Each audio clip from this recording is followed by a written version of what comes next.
20 ವರ್ಷ ಯುವಕರು ಯುವತಿಯರ ಬಗ್ಗೆ ನೀವು ಹೇಳ್ತಾ ಇದ್ರಿ. ಇವತ್ತಿಗೂ 10,000 to 12,000 ರೂಪಾಯಿ ತಗೊಳ್ತಾ ಇರೋ ಮಧ್ಯಮ ಏಜಿನ ವ್ಯಕ್ತಿಗಳನ್ನ ನಾನು ನೋಡ್ತಾ ಇದ್ದೀನಿ. ಮಹಿಳೆಯರು ಇದ್ದಾರೆ, ಅದರಲ್ಲಿ ಪುರುಷರು ಇದ್ದಾರೆ. ಅವರಿಗೆ ಮನೆ ಜವಾಬ್ದಾರಿನೂ ಇರುತ್ತೆ. 3,500 ರೂಪಾಯಿ ಬಾಡಿಗೆ ಕಟ್ತಾರೆ, ಇನ್ನೊಂದು 3,500 ರೂಪಾಯಿ ರೇಷನ್ಗೆ ಇಟ್ಕೊಂಡಿರ್ತಾರೆ, ಇನ್ನೊಂದು 2,000-3,000 ರೂಪಾಯಿ ಬೇರೆ ಏನೋ ಖರ್ಚಿಗೆ ಇಟ್ಕೊಂಡಿರ್ತಾರೆ. ಅದರಲ್ಲೂ ಮಕ್ಕಳ ಎಜುಕೇಶನ್ ಇರುತ್ತೆ. ಈಗ ಒಬ್ಬ ಸಾಮಾನ್ಯ ವ್ಯಕ್ತಿ, ಮಹಿಳೆ ಆಗ್ಲಿ ಪುರುಷ ಆಗ್ಲಿ, ಅವ್ರಿಗೆ ಹೇಳ್ತಾರೆ ನನಗೆ ಅಬ್ಬಬ್ಬ ಅಂದ್ರೆ 1,000 ರೂಪಾಯಿ, 500 to 1,000 ರೂಪಾಯಿ ಉಳಿಸೋಬಹುದು. ಇನ್ನೇನೋ ಚೀಟಿ ಕಟ್ತಾ ಇದ್ದೀನಿ, ಇನ್ನೇನೋ EMI ಕಟ್ತಾ ಇದ್ದೀನಿ, ಎಲ್ಲ ಕಳೆದು ಒಂದು 500 to 1,000 ರೂಪಾಯಿ ನಾನು ಉಳಿತಾಯ ಮಾಡಬಹುದು ಅನ್ನೋದಾದ್ರೆ ನಾನು ಏನು ಮಾಡಬೇಕು? ಇವತ್ತು ಮ್ಯೂಚುವಲ್ ಫಂಡ್ಸ್ ಅಂತ ಒಂದು ಇದಿದೆ, ಅದ್ಭುತವಾದ್ದು. ನಾವು ತಿರ್ಗಾ 500-1,000 ರೂಪಾಯಿ ಉಳಿಸ್ತೀವಲ್ಲ, ಅದು ಸಾಕು, ಅಷ್ಟೇ ಸಾಕು. ಅದು 20 ವರ್ಷ 30 ವರ್ಷ ಬಿಟ್ಟರೆ ಕೋಟಿ ಆಗಿಬಿಟ್ಟಿರುತ್ತೆ. ನಿಮ್ಗೆ ಆಶ್ಚರ್ಯ ಅನಿಸುತ್ತೆ. That is the power of compounding. ಚಕ್ರಬಡ್ಡಿಯ ರಹಸ್ಯ ಏನಿದೆ, ನಾವು ಸಾಲ ಮಾಡಿ ಮಾತ್ರ ಚಕ್ರಬಡ್ಡಿ, ಬಡ್ಡಿ ಮೇಲೆ ಬಡ್ಡಿನ ಚಕ್ರಬಡ್ಡಿ ಅಂತಾರೆ. ಅದು ಕಟ್ಟಿ ಕಟ್ಟಿ ಕಟ್ಟಿ ಇವತ್ತು ನೀವು ರೈತರ ಸಾಲ, ಇವರು ಆತ್ಮಹತ್ಯೆ ಅಂತ ನೋಡ್ಬೋದು. ಇವತ್ತಿನ ದಿನದಲ್ಲಿ ಹೆಚ್ಚಿಗೆ ಬಜ್ ಇರೋದೇನು ಗೊತ್ತಾ, ಮೈಕ್ರೋ ಫೈನಾನ್ಸ್ ಕಂಪನಿಗಳು ಒತ್ತಾಯ ಮಾಡಿ ಅವರಿಂದ ಹಣ ವಸೂಲಿ ಮಾಡ್ತಾ ಇದೆ. ಹಾಗಾಗಿ ಇಷ್ಟು ಜನ ಸತ್ರು, ಕಾಣೆ ಆದರು, ನಾಪತ್ತೆ ಆದರು, ಈ ಥರ ವಿಷಯಗಳು ಪುಸ್ತಕದಲ್ಲಿ ಬರ್ತಾ ಇದೆ, ಪೇಪರ್ಗಳಲ್ಲಿ ಬರ್ತಾ ಇದೆ. ಏನಕ್ಕೆ ಇದು ಕಾರಣ ಆಗುತ್ತೆ ಅಂದರೆ, ಅದು ಬಡ್ಡಿ ಮೇಲೆ ಬಡ್ಡಿ ಹಾಕ್ತಾ ಹೋಗ್ತಾರಲ್ಲ, ಹಾಗಾಗಿ ಮೈಕ್ರೋ ಫೈನಾನ್ಸ್ ಇನ್ನೊಂದು ಮತ್ತೊಂದು, ಹಾಗಾಗಿ ಅವ್ರಿಗೆ ಅಸಲು 1,00,000 ಇದ್ದರೆ ಬಡ್ಡಿ 2,00,000 ಆಗಿಬಿಡುತ್ತೆ, ತಡ್ಕೊಳಕ್ಕಾಗ್ತದೆ. ಇದೇ ಎಫೆಕ್ಟ್ನ ನೀವು ಉಳಿತಾಯಕ್ಕೆ ಮಾಡಿ. ಉಳಿತಾಯ ನೀವು ಹೂಡಿಕೆ ಮಾಡಿರ್ತೀರ, ಉಳಿಸಿದ್ದ ಹಣನ ಹೂಡಿಕೆ ಮಾಡಿರ್ತೀರ ಮ್ಯೂಚುವಲ್ ಫಂಡಲ್ಲಿ. ಆ್ಯಸ್ ಲೋ ಆ್ಯಸ್ 1,000 ರೂಪೀಸ್ ನೀವು ಹಾಕ್ಕೊಂಡೋದ್ರೆ 30 ವರ್ಷದಲ್ಲಿ ಅದು 1.5 to 2 ಕೋಟಿ ರೂಪಾಯಿ ಈಸಿಗಾಗಿರುತ್ತೆ. ನೀವು ಎಲ್ಲಿ ಉಳಿಸಿದ್ರು ಅಷ್ಟು ಬರಲ್ಲ, ಎಲ್ಲೂ ಬರೋಕ್ಕೆ ಸಾಧ್ಯನೇ ಇಲ್ಲ. ನಾನು ಯಾವಾಗಲೂ ಅದೇ ಹೇಳ್ತೀನಿ, ನಮಗೆ ಅರಿವಿನ ಕೊರತೆ ಇದೆ, ಯಾರು ಹೇಳಲ್ಲ, ಬಂದು ಬಾಯ್ಬಿಟ್ಟು ಹೇಳಲ್ಲ. ಅದನ್ನು ನೀವು ಆಮೇಲೆ ತಪ್ಸಂಗಿಲ್ಲ. ಇದು ನಾನು ಅದೇ ಹೇಳ್ತೀನಿ, ಕಂಟಿನ್ಯೂಟಿ ಈಸ್ ದ ಕೀ.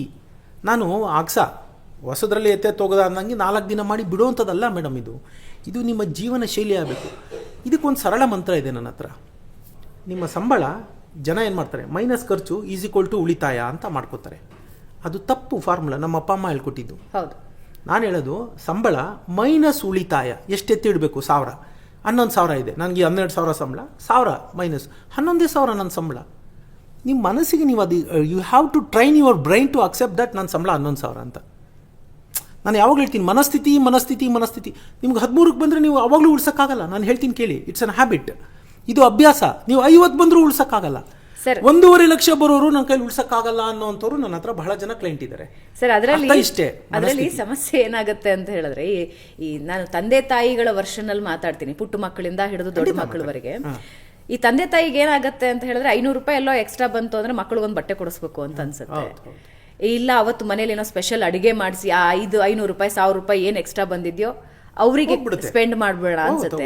ಗಂಡನಿಗೆ ಅನ್ಸುತ್ತೆ ಹೆಂಡತಿಗೆ ಒಂದು ಹೊಸ ಸೀರೆ ಕೊಡಿಸ್ಬೇಕು ಅಂತ, ಹೆಂಡತಿಗೆ ಅನ್ಸುತ್ತೆ ಒಂದ್ ಸಣ್ಣ ವಾಚ್ ಕೊಡಿಸ್ಬೇಕು ಅಂತ. ಈ ಸರ್ಕಲ್ ಇಂದ ಆಚೆ ಬರೋದು ಬಹಳ ಕಷ್ಟ. ಅದಕ್ಕೆ ಹೇಳಿದ್ದು, ಅದೇ ಮನಸ್ಥಿತಿ ನಾವಿರೋದು.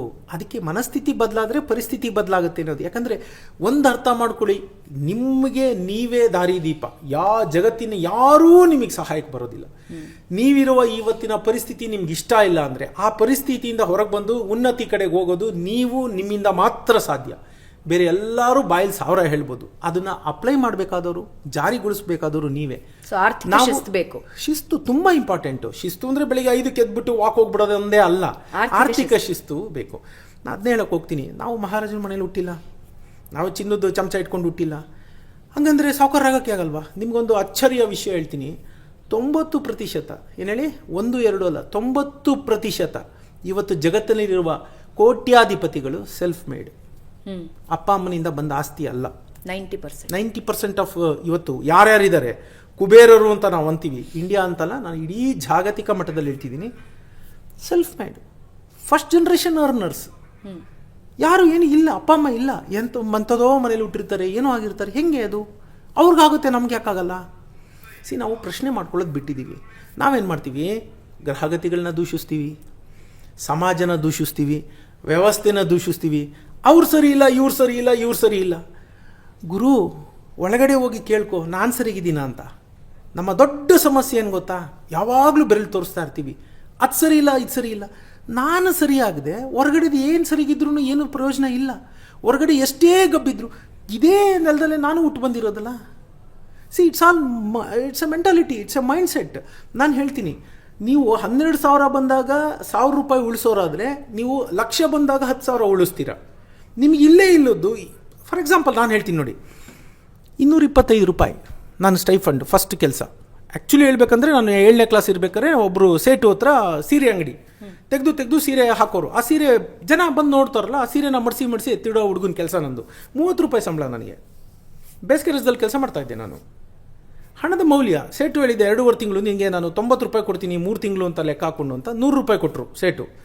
I don't know where he is now today, thanks to him. ಅಲ್ಲ, ನಾನು ಏನು ಹೇಳಿದೆ ಅಂದರೆ 100 ರೂಪಾಯಿ ಕೊಟ್ಟರು. ಆಮೇಲೆ ನಾನು CA ಮಾಡೋಕ್ಕೆ ಸ್ಟಾರ್ಟ್ ಮಾಡಿದಾಗ ನನಗೆ ಸ್ಟೈಫಂಡು 225 ರೂಪಾಯಿ ತಿಂಗಳಿಗೆ. ನೀವು ನಂಬಲ್ಲ, ನಾನು 100 ರೂಪಾಯಿ ಉಳಿತಾಯ ಮಾಡ್ತಾಯಿದ್ದೆ. ಬಸ್ಸಲ್ಲಿ ಓಡಾಡ್ತಾ ಇದ್ದೆ. ನಾನು ಬೈಕ್ ತೊಗೋಬೋದಾಗಿತ್ತಲ್ಲ. ಏನಂದರೆ ನೀವು ಆರ್ಥಿಕವಾಗಿ ಸಬಲರಾಗೋ ತನಕ ಆ ಎಮೋಷನ್ಸ್, ನಮ್ಮದು ಭಾವನಾತ್ಮಕ ಸಮಾಜ. ನಾನು ಮೊದಲೇ ಹೇಳಿದೆ, ನಾವು ಮಹಾರಾಜರ ಮನೇಲಿ ಹುಟ್ಟಿಲ್ಲ, ಚಿನ್ನದ ಚಮಚ ಇಟ್ಕೊಂಡು ಹುಟ್ಟಿಲ್ಲ. ಹಾಗಾದ್ರೆ ನಮ್ಮ ಹತ್ರ ಆಪ್ಷನ್ ಏನಿದೆ? ಕಷ್ಟನೇ. ನೀವು ಕಷ್ಟ ಈಗ ಪಡ್ತಿರೋ ಮುಂದೆ ಪಡ್ತಿರೋ ಆಪ್ಷನ್ ನಿಮಗೆ, ಆಯ್ಕೆ ನಿಮ್ಮದು. ಆ ಎಳೆ ವಯಸ್ಸಿದೆಯಲ್ಲ 20ರಿಂದ 30, 35, ಇಟ್ಸ್ ಅ ಫಾರ್ಮೇಟಿವ್ ಏಜ್ ಅಂತ ಹೇಳ್ತೀನಿ ಫೈನಾನ್ಷಿಯಲಿ. ನೀವು ಬೇರೆ ಥರದಲ್ಲಿ ನೋಡೋಕೆ ಹೋದರೆ ಬೌದ್ಧಿಕವಾಗಿ ದೈಹಿಕವಾಗಿ 20ರ ತನಕ ಮಕ್ಕಳು ಬೆಳೀತಾ ಇರ್ತಾರೆ, 18ರ ತನಕ, ಅದ ನಂತರ ಅಡಲ್ಟ್ಸ್ ಅಂತ ಹೇಳ್ತಾರೆ. ನಾನು ಅದನ್ನು ಬಿಟ್ಬಿಡಿ, ನಾನು ಫಾರ್ಮೇಟಿವ್ ಏಜ್ 35 ತನಕ ಯಾಕೆ ತಗೋತೀನಿ ಅಂದರೆ ನಾವು ಆರ್ಥಿಕವಾಗಿ ವ್ಯಕ್ತಿಯಾಗಿ ರೂಪುಗೊಳ್ಳುವಂಥ ಸಮಯ ಅದು. ಸದೃಢವಾಗಿ ಸಮಾಜದಲ್ಲಿ ನಾನು ಇಂಥವನು, ನನ್ನತನ ಏನು, ನಾನು ಎಲ್ಲಿದ್ದೀನಿ, ಸಮಾಜ ಏನು, ಅದರಲ್ಲಿ ನಂದು ಸ್ಥಾನ ಏನು ಅಂತ ಗುರುತಿಸ್ಕೊಳ್ಳುವಂಥ ವೇಳೆ ಅದು 30, 20ರಿಂದ 35. ಆ ವೇಳೆನ ನೀವು ಕರೆಕ್ಟಾಗಿ ದುಡಿಸ್ಕೊಳ್ಳಿಲ್ಲ ಅಂದರೆ ಕಷ್ಟ, ತುಂಬ ಕಷ್ಟ. ಅದಾದಮೇಲೆ ಏನಾಗುತ್ತೆ, ನಾನು ನನ್ನ ಮಗಳಿಗೆ ಯಾವಾಗಲೂ ಹೇಳ್ತಿರ್ತೀನಿ, ನನ್ನ ಮಗಳು ಅನನ್ಯ ಅಂತ, ಮಗಳೇ ನೋಡು ಹೀಗೆ ಸೈಕಲ್, ಈಗ ಅಪ್ಪು ನೀನು ಅಪ್ಪಲ್ಲಿ ಸೈಕಲ್ ಹೊಡ್ಕೊಂಡು ಹೋದ್ರೆ ಆಮೇಲೆ ನಿಮ್ಗೆ ಡೌನ್ ಸಿಗುತ್ತೆ. ನೀನು ಫಸ್ಟೇ ಡೌನ್ ತೊಗೊಂಡ್ಬಿಟ್ರೆ ಆಮೇಲೆ ಅಪ್ಪು, ಆಮೇಲೆ 50ರಲ್ಲಿ ನಿಮ್ಗೆ ಅಪ್ಪಲ್ಲಿ ಹೊಡೆಯೋಕ್ಕೂ ಆಗಲ್ಲ. ಸೈಕಲ್ ಇಳಿದು ನಡ್ಕೊಂಡು ಹೋಗ್ತಿರ್ತಾರೆ, ಯಾರೋ ಬೈಕಲ್ಲಿ ಕಾರಲ್ಲಿ ಹೋಗ್ತಾ ಇರ್ತಾರೆ, ಅವ್ರು ನೋಡಿ ತಿರ್ಗಿ ಏನು ಮಾಡ್ತೀರಾ? ಸಮಾಜನ ದೂಷಿಸ್ತೀರಾ, ನಿಮ್ಮ ಗ್ರಹತೆಗಳ ಹಳ್ಕೋತೀರಾ, ನಿಮ್ಮ ಅಪ್ಪ ಅಮ್ಮನ ಬೈಕೋತೀರಾ. ನಾನು ಹೇಳಿದೆ 90 ಜನ ಅಪ್ಪ ಅಮ್ಮ ಮಾಡಿದ ಆಸ್ತಿಯಿಂದ ಸಾವುಕಾರರಾಗಿದ್ದಲ್ಲ, ಸ್ವಂತ ಆಗಿರೋದು. ಯಾಕೆಂದರೆ ಅವರು ದುಡಿಸ್ಕೊಂಡ್ರು, ತಮ್ಮ ಬುದ್ಧಿನ ಅದನ್ನು ಕೆಲಸಕ್ಕೆ ಹಾಕಿದ್ರು.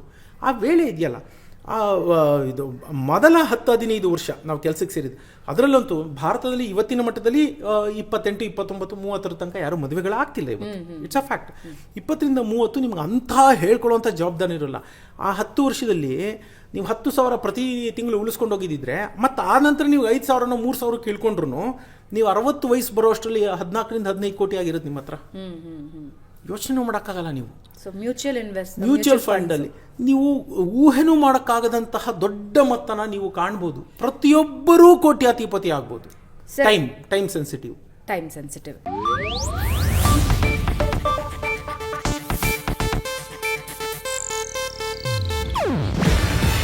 ಇದು ಏಷ್ಯಾನೆಟ್ ನ್ಯೂಸ್ ನೆಟ್ವರ್ಕ್ ಪ್ರಸ್ತುತಿ. ನೀವು ನೋಡ್ತಿದ್ದೀರಾ ಏಷ್ಯಾನೆಟ್ ಸುವರ್ಣ ನ್ಯೂಸ್.